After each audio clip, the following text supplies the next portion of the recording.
Hey, hi everybody. Hi, Sydney. Hello. Wow, boy, what a show we have today. Oh, we have some beautiful boys on today. Yes, we do. And we only have two, but we have a great show though, because Yeah, we've got some really interesting topics today too. So we've got a lot going on. yes, we do. And well, I don't want to wait any longer. I want to bring up our first dog and his mom. This is Teddy, and I'm going to let Sydney handle this one, and we'll go from there. All right. Hi, Hi, Lori. Lori. Welcome. Hi. He's Well, hi, lounging. Teddy. Whoa. Oh, he heard his name. You see that? Oh, Ah, cool. look at that beautiful face. Oh, he took that so nice. He's so sweet. Treat taking. So Lori, tell us about him. How old is he? Yeah, so Teddy is 2 years old. He's originally from Georgia. Now he's living in Washington. Yeah, and he lives with an 8-year-old dog, a 5-year-old, and an 8-month-old infant. And he does great with all of those. The dog is probably his favorite. He loves playing with the dog, but Oh, anyway. good. Yeah, he loves to go on walks. He has 2 separate dog walkers, and they just love taking him out. He likes to play soccer, and his favorite place is outside, obviously. Play Uh, soccer? He loves playing soccer, yes. Okay. He I made a had to goal last ask. night. How Okay, old is we're he? gonna need a video of that eventually because that Yes. sounds so cute. Yeah, that's the second video I'll ask of people. The first video is if you ever have to fish your dog out of a tree, we need pictures. No tree climbing. Yeah. Not a big climber or digger, actually, so yeah. Yeah, cool. Wow. And how big is he? He's about 85 pounds. Okay, Oh, he's a Yeah, little kind of. guy. Yeah. good. So what does he have like favorite treats or favorite toys? Yeah, he loves the soccer ball. He likes chasing tennis balls, but obviously not retrieving them too Yeah. many times. He loves little treats. You know, he likes a lot of little treats instead of a big treat. So yeah. Okay. Does he tend to come when you call him when he's in the backyard? Sometimes actually we're Really? working with a trainer and we're working on his recall, and it's pretty good for a Pyrenees. So yeah. Yeah. Here's Steve's training tip of the day. If you make it worth his while every time he comes, he'll come more often. Yeah. How He's about very that? treat motivated. Mm. But still, he might be like, that doesn't sound like a good idea right now. Like a normal peer. Yeah. This is his favorite spot, so if he's laying on there, he's probably not Yeah. getting up. So, what do you think would be the ideal home situation for him? Yeah, he is pretty low key, as you can see, even though he's pretty young. He does enjoy his quiet time, but he does he loves to find bugs and garden with the 5-year-old outside as well. So and that our 8-year-old dog is pretty rambunctious in the morning, at least, and Mm, they play pretty well together. So No, your great. 8-year-old, is he a big dog, little dog, medium dog? she's an 80-pound dog, a little Okay. bit. Oh, so So they're yeah. similar size. Okay. Yeah. Mhm. So it sounds like he really needs to have a companion dog in his next home. Yeah, we don't leave them together because he is a little bit younger than her, and she has a bad leg, so he does well without her And he as likes to play a lot. well. He Okay. does. Okay. I see you met Debbie. She's a GPRS volunteer. Yes, yes. Yeah, She took Teddy she's for a a good little lady. trot around the neighborhood. Yeah, she has a good dog too. So anyway, sorry, Sydney, I didn't mean to interrupt. No. And so you mentioned before we got on the show, one of the things that you were working with a trainer with. So would you mind just sharing a little bit about that? Yeah, so we do have an 8-month-old baby, and he started developing some guarding related to her items, blankets and toys and things like that. So we're working on the with the trainer on drop it and leave it cues, and he's responding well to that. Mm-hmm. Cool. Okay. And who was he guarding it from? People. Okay.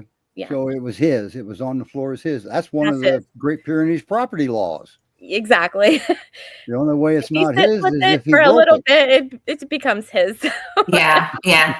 He's like, I'm the only baby around here. Yeah. Yeah. But drop it though when he's in his little scavenger mode, it works great though. He drops it most of the time. I'm surprised he Great. doesn't bring the ball back to you with this training. Sometimes, but not. Yeah. He likes me to fetch it too. So what would you say his energy level is? Because it sounds like he likes to play a little bit, but he definitely looks like he's a great napper as well. He is. He's a really great napper. I would say medium, because in the mornings he likes to have about 30 minutes of play, and then in the afternoons he has about a 30-minute walk, and that's pretty good for him. He does like puzzles and sniff maps and stuff, mental stimulation though as well. So great. Wow. And when he's out on a walk, so he walks with different people and does great. It sounds like he's easy to manage. People. Yeah. Okay, awesome. He does well with strangers coming in the house, and as well as strangers outside of the house. Okay. Well. Yeah. Do you know if he's met any cats? So we're not sure about the cats. Yeah, that's fair. He doesn't. He lets the squirrels run around in the backyard without any problems, but that's all that I know. Well, then chances are pretty good he'd leave a cat alone too. Maybe. Yeah. Wow. Well, yeah, it's that's pretty interesting that he leaves the squirrels alone. My senior that I recently adopted, he loves everybody, but that's the only thing he will try to chase. And I use the word chase loosely because he does not move fast, and there's no way he's ever going to catch a squirrel, but it's pretty entertaining. No, he doesn't bark at them or anything. So. Oh, wow. Yeah. And how old did you say he was? He's 2. 2. Okay. He's still a baby. Yeah. I'm gonna bring Roman up. Hi, Roman. Hello. That's Teddy behind us there. He's in your state, Oregon. Right? Where? No, you're in Washington. Oh, right? Washington. Washington. Yeah. Sorry, Roman. So what would his perfect home look like? So his perfect home would look like a lot of attention. No, he likes to play in the mornings, but most of the afternoon he likes to relax and sort of have his own space with his humans without competing with it. But he does like to share the attention sometimes. Yeah. Is he the kind of dog who could like go to the Saturday market and make new friends and? Yeah, he goes trick or treating with us in the neighborhood, with all the neighborhood kids and everything. Yeah. And he's great with everyone coming up to him. So yeah. Wow. How does he do riding in the car? He's all right. Maybe what not about his the favorite. scary vet? As long as we're getting a pup cup and not the vet, I think so. Well, those pup cups are pretty popular, aren't they? Yeah. Great. Wow. Wow. He's a great dog. What about his disadvantages? What kind of restrictions would you put on him at home? Yeah. Well, when we're on a walk, he does kind of get really excited about seeing other dogs. He doesn't growl or lunge, but he wants to play with them. He really is excited with them. So our 8-year-old dog does put up with him, with the 30 minutes or so, but then she does need a break from him because she has some health problems as well. So yeah. Right. Well, your 8-year-old's a senior with a leg that doesn't feel 100%. So yeah.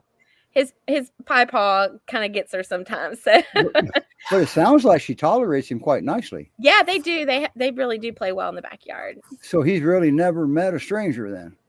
No, he loves people. Yeah, he really does. If he gets a new dog walker, he's fine with just meeting them and going for the walk. You know, Yeah, that's great. I know a lot of people that give their firstborn for that dog. Yes, great dog. He does need that mental stimulation and physical walk daily, though. He needs a job. Yes. Yeah. Okay. How about that? Wow. Well, Great Pyrenees Rescue Society.org. Now he doesn't have a bio, but I'm going to assume that he'll have a bio up pretty soon. But this is a good dog. Of course, then again, he's Great Pyrenees. What do you expect? Exactly. Lori, thank you so much for caring for him and coming on the show and showing Thank him you for off. having me. Yes. And if something weird happens and he doesn't get adopted, let's have you back on and let's do another one. Yeah. And then we can follow his progress with that trainer. Absolutely. Yeah. When he Roman, what the progress is we're talking about is he resource guards like the baby's blanket, stuff like that. So but yeah, well, their new feature at StreamYard doesn't seem to be working. We have to bring up, I set it up to where you should be able to see the comments as soon as they come up, but no. Okay. So that's okay. Turn it off. We'll keep a watch out and we bring them up. But one of our other volunteers who's a screener says, don't miss out on Debbie met him. Oh yeah, Debbie. Yeah. Debbie met him. So she's a good authority on this, that he is amazing. So I mean, look at him. I mean, the whole show. And I forgot there was a certain picture I wanted to show in the morning. Yeah. Aww. Yeah. Good. What's going on here? He's sitting in a chair. I get that. Clearly, yeah. He loves sitting on furniture. That's our morning coffee spot. He loves to drink coffee and look at the squirrels in the backyard. Oh, so you gotta make him a pot of coffee too. Right. What a boy. What a boy.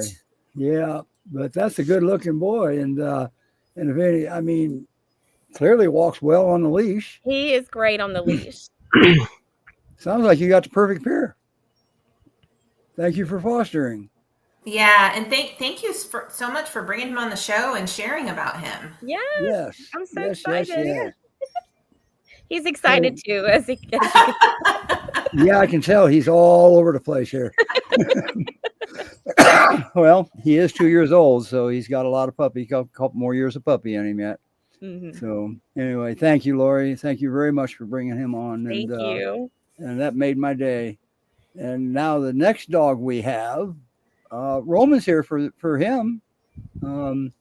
Yeah, and he has a video, and we're going to play it and bring him up while the video's playing. Now this boy is Peanut. He's in Utah, but he's far from a peanut.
Well, and there's Mr. Peanut too. Let's make you. There you go. And where is? We got a peer on one side and peer on the other side. Peanut's not the white one. Oh, you're muted, Amber. Unmute yourself. There we go. Ta-da! Big guy. I know your audio works. I heard you before.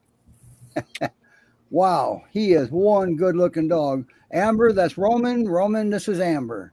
Hey. And so let's get started by, why don't you tell us a little bit about him? Let's start with all the good, because there's a lot of good in there. Yeah, he is really sweet. Every Saturday we go to the farmer's market. I walk him around. He's great in the car. He's happy to meet everybody, dog, human, kid. I walk him around the neighborhood and kids run up to like, can I pet him? They hug him. They're loving on him. And he just happily sits and waits to be loved on. So he's very friendly. We even one time I was out walking him and I was a little nervous because we had an off leash husky just racing at us, and this is before I knew him very well. So I was like, all right, let's see what's gonna happen. And he just wagged his tail and let that dog barrel up at us and get in his face, and he just smiled and was just happy. He's like, it's fine, dude. So his personality is very, very chill for the most part. So he is a very good boy. Wow, that is something. He had a dog charging him and stood there and let him come because apparently he didn't see a threat coming, apparently. Nope. I don't know. That's kind of noggin up cool. Here. There we go. How much does he weigh? So when we picked him up, they said he was 140 pounds. We tried to weigh him at the vet this last week, and he didn't quite like getting up on the scale. That was kind of scary. So they think about 135. He's got some meat on him, so, we'll keep watching what he eats. God, he's gorgeous. What's it look like? What do you think he's mixed with? I don't know for sure, but his short, fluffy fur, like all of this back here is just soft and fluffy.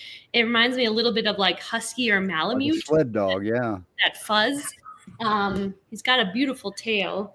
And like the top of his head is just soft. So I have another peer here, and her fur is much longer and just a different quality. So he looks like a peer except for the gray, but his fur quality is just soft and fluffy. Actually, he other than his back, he actually more resembles the Pyrenean mountain dog of France. Yeah, that's what I was thinking. Yeah.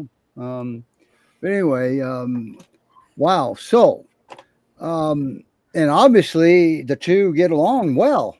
Yep. Yeah. So everybody's. Oh, the three. Friends. The three get along.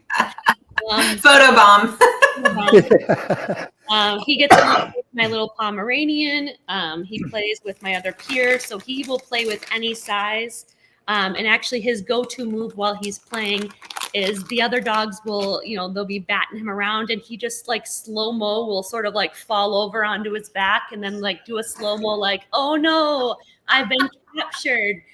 It is pretty hilarious. So He lets the other dogs kind of like jump on him and tackle him, and he just laps over. How old is he, Amber? He's 5, about 5.5. That's a great age. Yeah. Where's Tony? Sitting in the chair next to me. There's only Tony. Room here. Yeah. Oh, I see that. There's not room for everybody, and Tony's the one that loses. That happens often.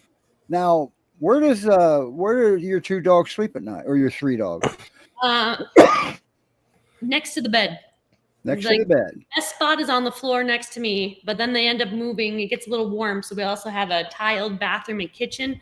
So they kind of move around. They rotate, but they're always near us. Okay. And then, wow, this sounds like the perfect pair until you go to work. Yeah, I know. I'm not sure if Roman got to see that video, but we just went and checked the mail, and I used the camera recording from our pet cam just to kind of see. So when we do leave, unfortunately, he just cries and yelps. I say yelp because it's not like his bark, like, hey, alert, someone's at the door, like when everyone gets excited.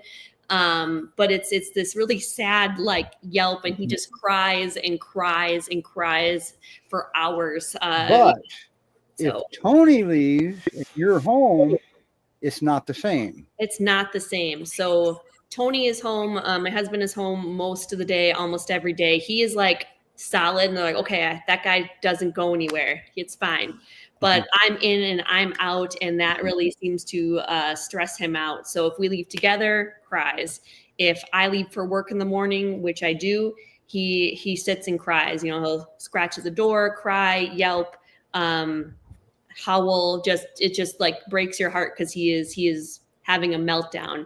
Yes. Even this earlier last week, I came back in because I'm just like, Bud, like you are so upset. And I tried to calm him down after I'd left. And it wasn't even like he could look at me. He was just in this state of just, I'm upset and sad, like you're leaving. And I can't even calm him back down. Well, I'm going to let Roman take over from here. But I do want to offer what my opinion that could be going on here. He could be doing this whining and crying because it works. For 2 hours? Well, you eventually come back. Eventually I come back. So I usually But you're right. That is a little far-fetched. I'm very interested to see Roman's take on this. And Roman, here you go. Here, it's all yours.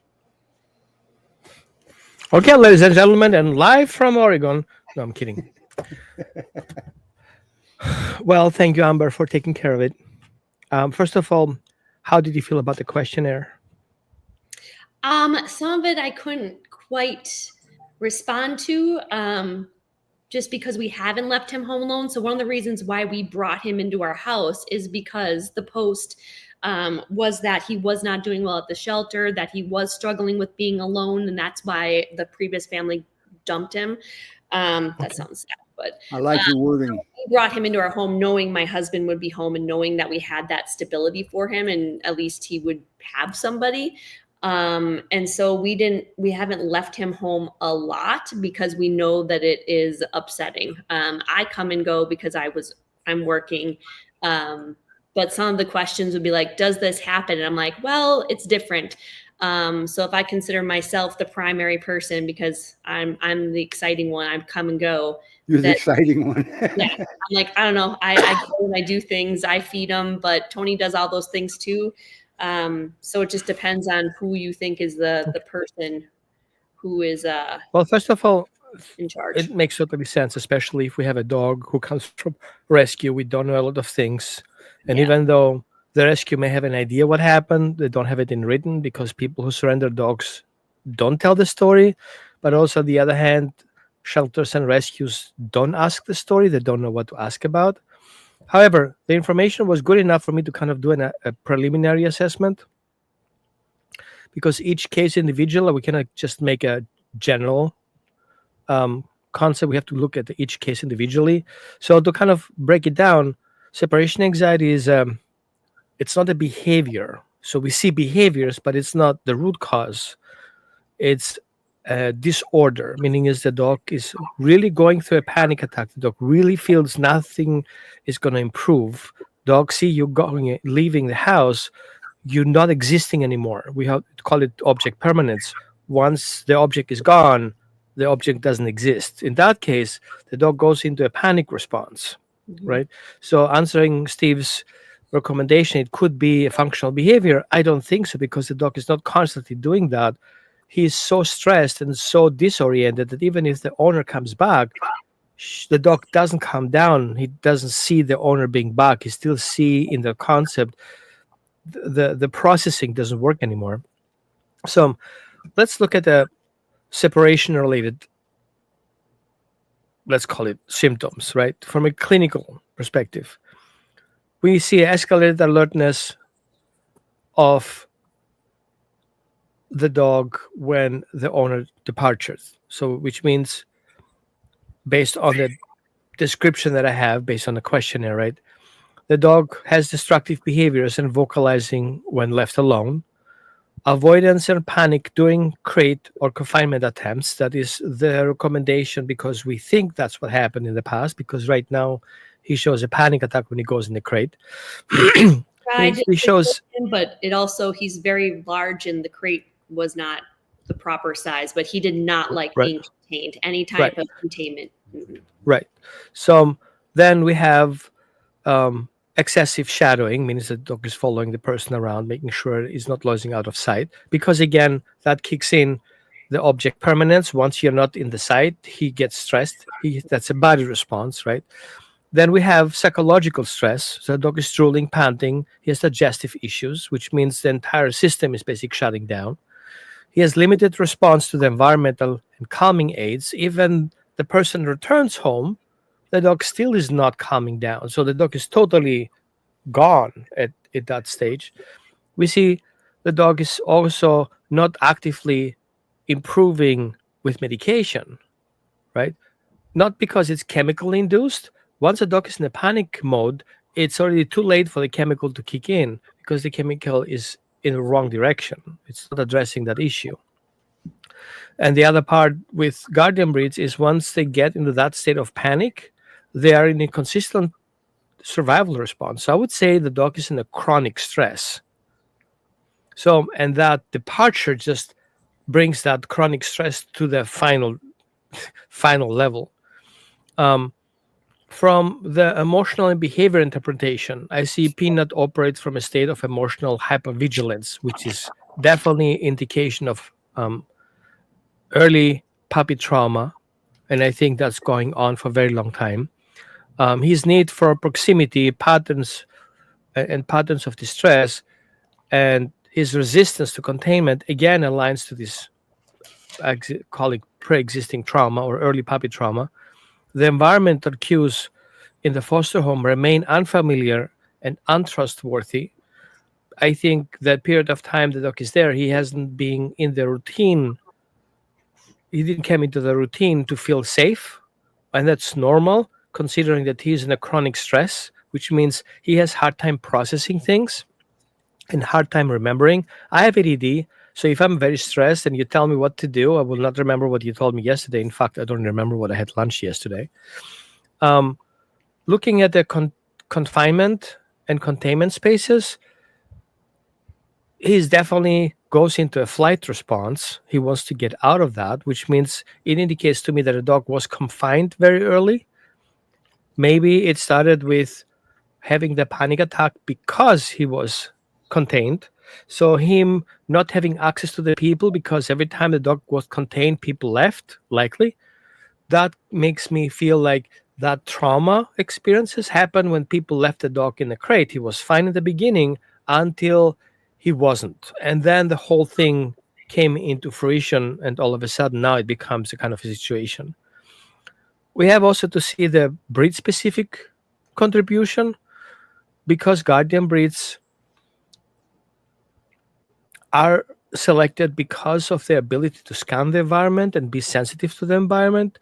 They're also being bred to be independent, but they're also being bred to be relational, intelligent, which means the dog seeks connection, seeks relationships, even if that is a farm animals, if that is a person, a family, or other pets in the house. He is about feeling comfortable being with them together, because that's what makes a guardian dog protecting what he appreciates most. So a guardian dog is not the guy who's resource guarding his food or resource guarding his flock. It's the one who feels sensitive about the flock. If the flock feels scared, it's because of environmental triggers. If the dog functions through fear all the time, which is a breed trait, and people don't get that, and I'm saying it now, I have evidence, scientific evidence, that guardian breeds, as ancient breeds, are more in tune to being fearful of things rather than being confident about things. I'm just putting it out there. I have scientific evidence for that. I can talk about that later. Now, to sum it up, right? To sum it up, Peanut experiences persistent emotional arousal linked to caregiver absence. That's what we see here. The underlying factors, what I want to see, is includes of loss of previous attachments, which means not only he got separated from his past because he had separation anxiety, but now the separation anxiety went to a trauma response. Now he feels every time people leave, they're going to be gone forever, which he has proved for it, right? The next thing we say that his current coping mechanism, relationship seeking, vocalizing, destructive displacement behaviors, and proximity control, these are adaptive behaviors. So most people don't see that as such. They see that as bad behaviors. The dog is destroying my house. He has to be in a crate. I'm going to get a bigger crate that he cannot, maybe a concrete crate, so he doesn't get out of there. So we have to kind of put that in consideration. And now in a quick, what I would say this intervention priorities. So first of all, we need to kind of build that emotional anchorings and relationship anchoring. So we need to focus primarily creating that emotional resilience and secure attachment at the same time. So the dog becomes comfortable being with different people without having a panic attack. So my first goal would be you being able to leave the house without your dog going into a panic attack by giving your husband enough tools and the dog enough experience to not see you as gone, but see you as temporary, not present. It's a mind shift. In other words, if I would ask your dog, where's mom? His answer would be, I don't know, she's going to come back soon, rather than now, I don't know, she may be dead. Make sense? Yeah. Because that's what panic attack does. It doesn't make any common sense. It's just totally panic. So the next thing we want to look for is we want to look for into a consent-based environmental design, which means, very simple, we want the dog to come in with consent rather than being put into places. We want the dog to consent for you to leave rather than him having no control of you leaving. Does it make sense? I want him to make a decision. Hey, I want more of that. Can you leave and come back so I can get it? That is the shift that I want to preach. The other thing that I want to look for is the micro separation practice. Teaching the dog that your movement is not disappearance. Your distance is not disappearance. Your disappearance is not disappearance. Does it make sense? And we have to do these little stages. So literally we have to teach the dog that because your leg moved doesn't mean you're going to be gone. Just because you touch the doorknob doesn't mean you're going to disappear. Right? Mm-hmm. Then we have to teach the dog how to have a somatic, a sensory regulation, because right now he doesn't have that. He was never educated how to manage his feelings, because right now every time he had a feeling, it was a lot of feeling. It was like a lot of feeling, and the dog cannot handle those kind of. Guardian breeds are not capable of handling such feelings for a very long time. In fact, I do believe that there's a genetic predisposition for the dog to not be able to handle that kind of emotional excessive feelings. How I believe that is because we know from humans a genetic factor can change how people can handle stress, which makes them sick. So this ability of handling stress is what keeps them longer into a stress response. And what exactly do we want from a guardian dog to do? To be stressed about the predators out there for longer period of time, so that stress response would last longer than those guys, predators, being comfortable about. So if a predator wants to eat, he's going to be hungry. He wants to be hungry. He needs to attack. And now I have a predator, a guardian breed, protecting that and keeping them away. So if the guardian dog will stop being that way, then the predator will have a free chance to attack. So what we want the dog to be stressed for a very long time, so the predator get too hungry to stay, so he leaves. You see how that kicks in? So what we need to do, though, we need to help the dog emotionally detox, because that's what's happening. The body is toxic with that stress. So I would totally focus into helping the dog learning how to calm themselves down. And definitely we have to come in from a nutritional perspective and help the dog nutritionally, feeling healthy, and do the detox eventually chemically. So instead of having anxiety medication, I would like to see the dog into detox supplements. Make sense? And then we can talk about medical support, but that's down the road. So now looking forward ahead of time in a foster care or placement considerations, I would say we need definitely a situation like you are right now, where one person at least is a stay-at-home parent or stay-at-home child, or whatever that situation looks like. We want the dog to become familiar, or that we want the person who adopts the dog to be familiar with the breed, but not being miseducated about the breed, right? Just because I had 4 divorces doesn't mean I'm a family counselor. Right. You get the message here, right? Then we want them to be willing to implement the trauma-informed routines. So yeah, I know about dogs because I have like 5 dogs in my lifetime. That's not an adoption criteria. We want the person to say, I don't understand trauma, explain it to me. That's the person we're looking for. We want the person to have a long-term commitment, and we need to kind of a backup plan. What if that system fails? Is the rescue willing to get the dog back in? Which I know is going to work out like that. Mm-hmm. And then we have to say, we cannot rely on containment-based training tools because it's going to set the dog back.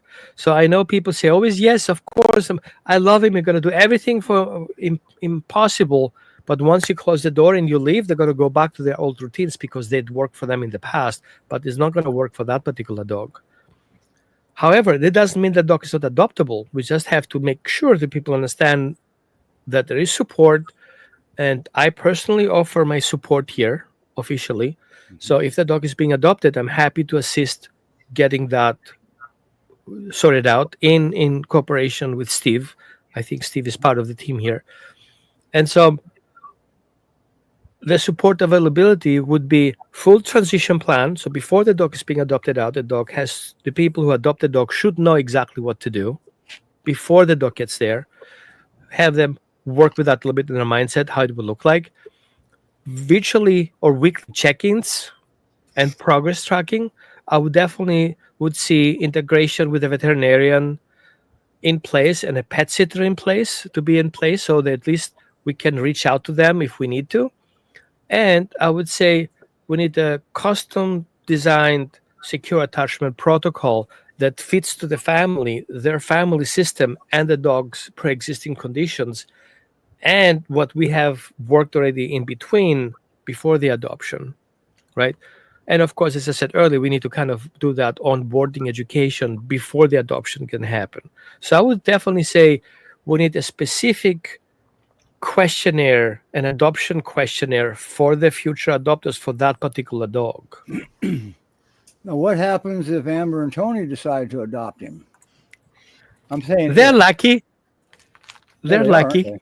Because I think that dog has a huge potential, right? Oh, yeah. And I'm not saying she should fail. I'm not kind of a person who wants foster to fail because one failed foster takes away one adoption. Mm-hmm. I would say I'm happy to work with them. And I do feel comfortable that would be a success story that I want to be part of it. And also, I want to bring something else up, too, that happens often in the training world. We have a saying called one dog, one trainer, and there's a reason for that. Because Roman's put a lot of thought and effort into this, and he's got a profile on this dog. And if you go out on Facebook and say, my dog's doing this, what do I do? They don't have that. And in most cases, his response are reckless or dangerous or both. Because this is important, okay? Wow. Now, Rena has a question, Roman. What about practicing leaving and returning? Leave for 1 minute, return, and keep adding minutes? We've been doing that. Okay, that's a great question, and I want to address that because I would do a counter questions for you. See the dimensions the dog is going through. How would you feel comfortable your friend dying and you get used to it? Like he's dead for a minute or two. Mm-hmm. For the dog, a panic attack is a panic attack. It's not a little or more. It's a panic attack. It's a statement. Right. It's a panic attack. That panic attack is a survival experience. And so we cannot condition the dog to feel comfortable with the disappearance if the dog is uncomfortable with you moving towards the door. What we see here, that suggestion will be flooding, and it's not going to work. It's going to make that even confirm that you're going to disappear. Even for those 10 minutes, the dog is already in a panic attack. He is already not being able to process. So if you're missing a minute or 10 minutes, it's the same amount of fear. And the reason for that is dogs don't have human logic. If dogs had human logic, that might work. They just perceive the events differently. We just Right. have an excuse for it, dogs don't have. So what I said earlier is kind of how do we approach that. The first thing, we want to make sure the dog is detached from the person. So Yes. that's stalking. What are you doing all the time? That's the first thing to address. So before even we talk about leaving the house, can your dog being occupied for a minute or two so he doesn't watch you leaving the room at the first place? Make sense? That's our Well- other challenge for this guy is very little keeps his attention. We're working on maybe trying to play with toys. He doesn't really know what to do with them. Playing with the other dogs is entertaining. He does have this water buffalo bone that we finally found that he liked. But then he's like distracted, like, you're leaving, but I want this bone, but you're leaving. And Yes, That's the panic. because he's hypervigilant. We Yep. need to kind of shift that hypervigilancy. And that's the problem with guardian breeds. They are aware of the environment 24/7. We need to teach them it's totally okay to not do it. So instead of telling him it's okay not to do it, we're going to say him not paying attention or paying attention and focusing on that is more rewarding than paying attention to me. People are boring. Who cares about them? Let's watch this. That's more interesting, right? Yeah. Now, take in consideration the dog is not a purebred Pyrenees, or I would say he's an ancient breed as a breed genetics. I would say he's hardwired to not be trainable. That makes sense? He is specifically bred to be untrainable. So we're not trying to train the dog. We want to help the dog learn on his own and his personal experience. Hey, that shit works better than the other shit. I'm going to do that because that works better for me. I don't care what everybody else talks about it. Makes sense? It's just my wife complains about me speeding on the highway, but I get faster from point A to point B, but we get a ticket. I haven't got a ticket yet. We have this argument. Yeah, is the key. Rena has a part two to her question. Would exercise prior to the departure help lessen the panic attack? Yes, Tony will take him for a walk, and that really helps. Like before I leave, or I leave while Yes. they're walking, and then the fact that And I do have a video of that, Roman.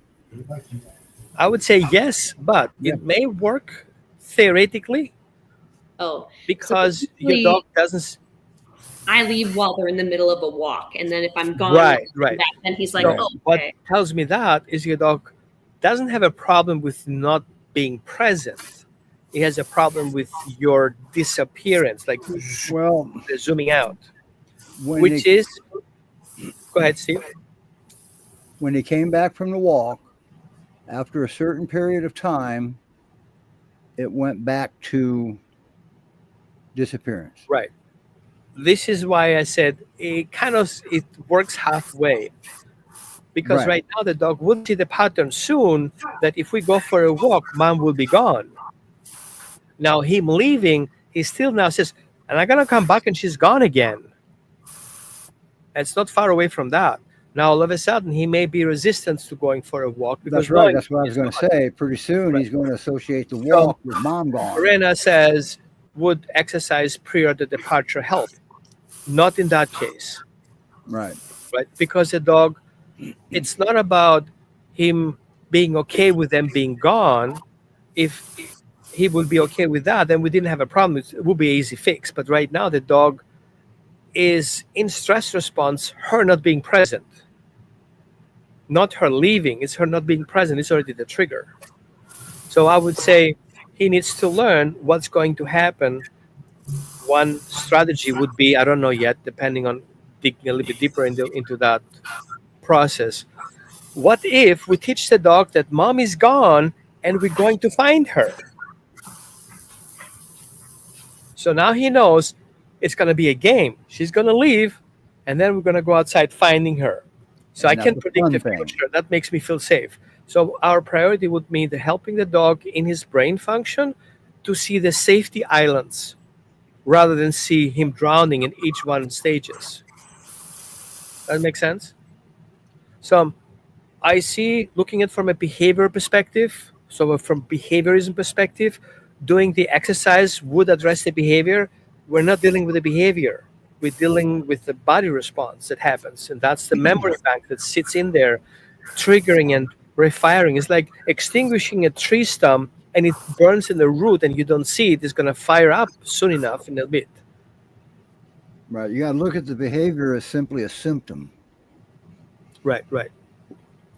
So that's a difficulty with separation anxiety. For a very long time, we thought separation anxiety is a behavior and we treat it as such, right? And if the dog is stubborn, we're going to give him some medication so he numbs himself down.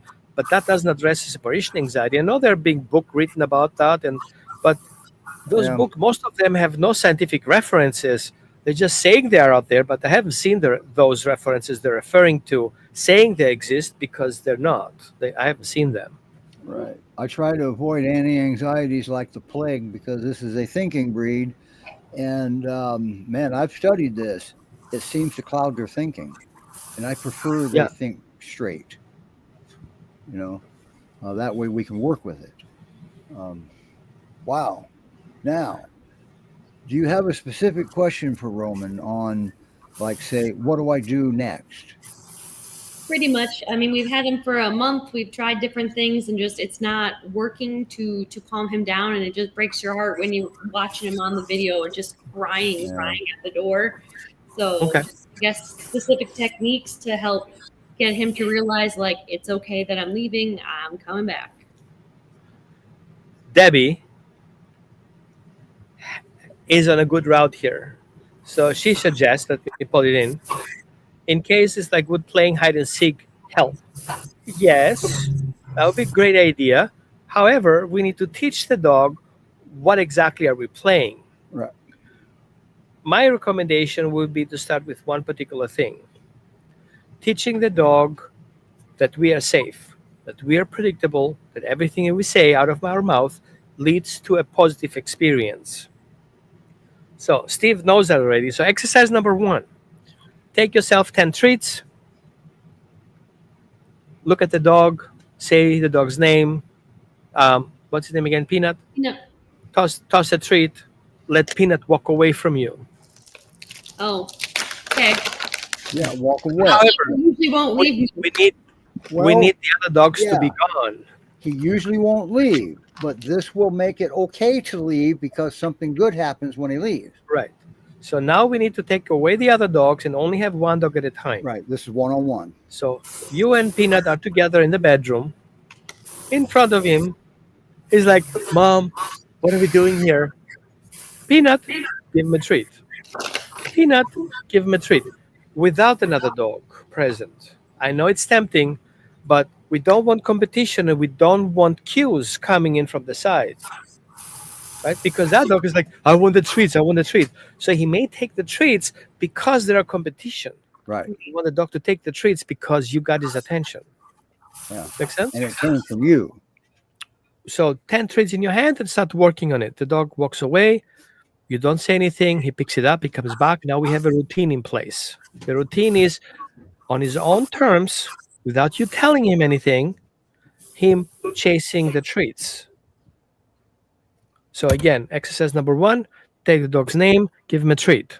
Exercise number 2, after those 10 rounds, take the treat, toss it. The dog is like, you tossed the treat. I know. Can I pick it up? Sure. It leaves you on his own to go and pick up the treat. Now we create a priority. Treat over presence. Treat over proximity. The dog leaves you, gets the treat, comes back to you for more. Great. We appreciate that. Letting me go and then return back to me. We create a safe base. The next thing, we're going to start naming that. Name, toss the treat, the dog walks away. We call that go get it. Now we're going to create a name that's directly connected with the behavior, that's directly connected with feelings, directly connected with a thought. Every time you say the name, the dog thinks you're going to give him something, which is true. You're going to toss the treat. The dog thinks to pick it up, which is true. The dog will move to pick it up, which is true. And you call it go get it, which is true based on this, emotional feelings thought loop. And that exactly want to create that triangle. thoughts, emotions, behavior, thoughts, emotion, behavior, and that becomes a closed loop. And then we can take it and we can say, find it. And that's the third exercise. You put 5 treats on the ground. 1, 2, 3, 4, 5. What's going to happen? He's going to pick it up. 1, 2, 3, 4, 5. Perfect. We're going to make very clear it's 1, and there is a second one, and a third one, and a fourth one, and a fifth one. The next round is going to say, okay, I got the first 3. Where's the other one? Oh, here it is. Oh, yeah, there's another one. And now he knows he found 5 pieces. And trust me, dogs do count. They know how to count. They don't know how many you have, but they count that I haven't had enough because so far I have only promised 5 and now I get only 4. Right. Once we Great have that in Pyrenees. place, we're going to distribute the 5 treats a little bit open apart in the same room. 1 there, 1 there, 1 there, 1 there. So he has to eat the first one, move to the next one, eat, move to the next one, and we take more time. So in that time frame of that period of time that he needs to take those 5 treats that are distributed in the room, he's so focused to find the next one, he doesn't give a bark about where you are. And right now, we disconnected it. That's right. He's aware where the treats are. He's not aware where you are 100%. So gaming those 25%, focusing on the treats, is 75% only focusing on you, which is great. We need to bring it up to 25% focusing on you rather than 75%. How do we do that? We are distributing the treats in a circle, exiting the door, and continuing the treat distribution in the next room. And we start creating an advantage. We are ahead of time, and the dog is following the treats instead of following you, knowing that the treats are in the other room, or the other room, or the other room. So he knows that if it's not here, it's there. So the object permanence now comes into place, where he knows there are treats otherwhere, even if they are not visible. And You see what that would be progress? your question? I see a question on her face. Right?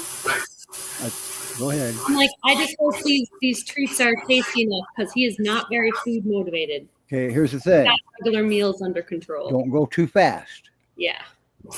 Right? So we're going to find a treat that he likes. Is it cheese, chicken treats, whatever that is? There's a food that he likes. We're going to work with the hierarchy of those food things, even if that is shrimp. I have a dog who goes crazy on shrimp.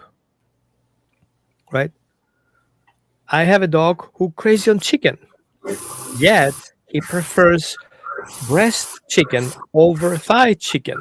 Sometimes he doesn't. Mine is the other way around. Duck heads. Right? I got a dog Sometimes that the dog craves wants, cat poop. right? Cat food. Right?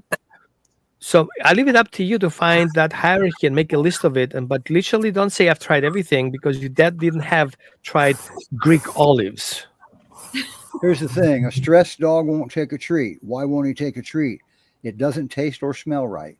Right. Because he's So we're stressed. not making a training session out of it. All we want to do is finding that golden time where he's sensitive and calm, like now, like, hey, you want some potato chips? Like, oh, yeah, sure. Okay.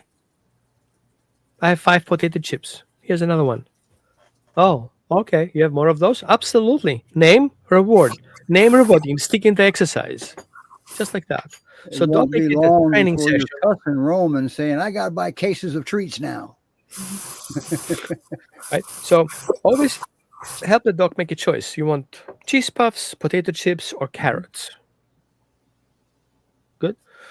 And believe But it or I have not, to let some you like guys cheese go puffs. because I have a training session in 5 minutes. I need to get Yep, ready for yep. that. So if you This guys is have any why I gave questions, you all this guys- time. if you guys have any suspicious that your dog may have separation anxiety, or your dog shows behaviors that don't make any sense, reach out to me. I can share with you that question, or you're going to fill it out, and we're going to have a primary assessment. We're going to know what's happening, right?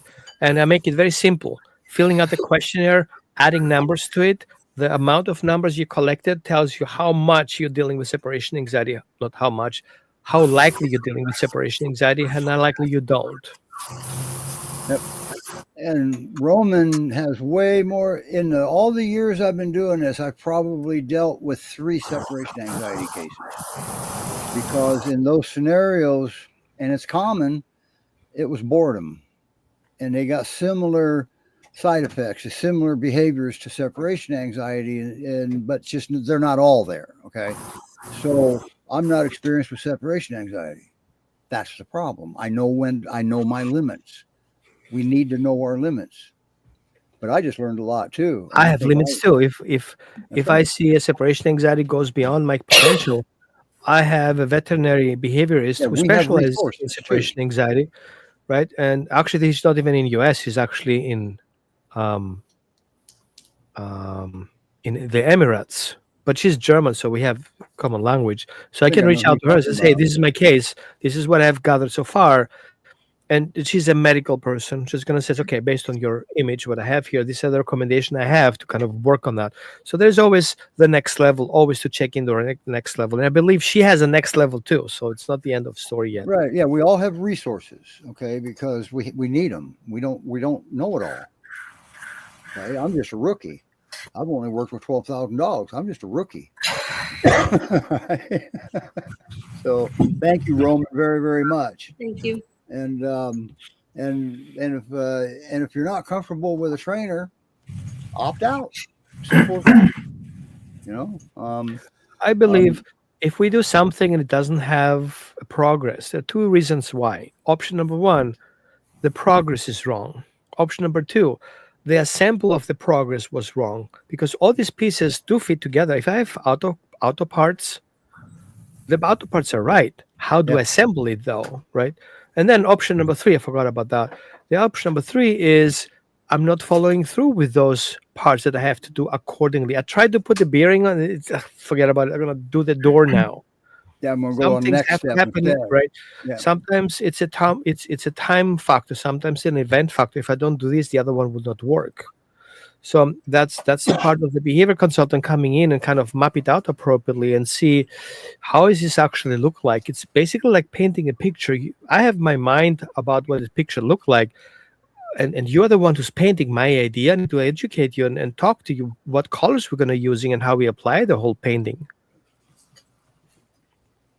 Okay, I'm done. Okay, Roman, you have a good one. We're done too. Sometimes too, you never forget that sometimes when we relay the signal to the dog, he doesn't receive it the same way we intended to send it. Okay, that can happen too. But that one. Well, and what I want to say too is like he seems so mellow and calm right now. Yeah, look at him. Like, you could lay down and just snuggle with him for hours, and so. I'm sure whoever meets him will easily fall in love with him. But then the shocker comes because he needs help and he needs help with this issue.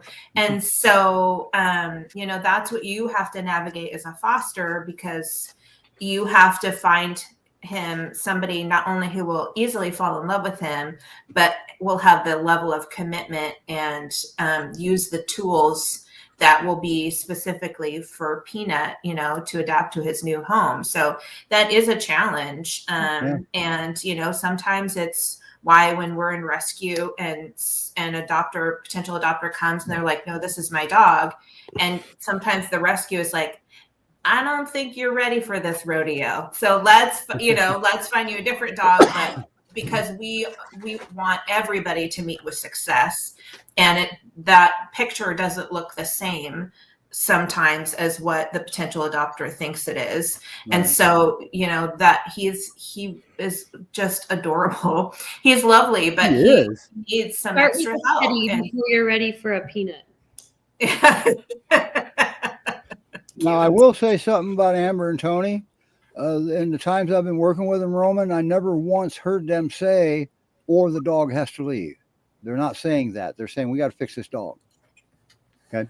So I appreciate that. I got you. I'm here. Whenever you guys need to reach out, you're welcome to do so. There you go. Thank you, Roman. Best over there. Bye, Robin. Bye. And thank you, everybody, for watching the show. It's been an hour. So everybody wave goodbye because we're leaving. Bye, everybody. Thank you. Thank you, Bye. Lori. Thank you, Amber. And thank you, Sydney. Bye. Oh.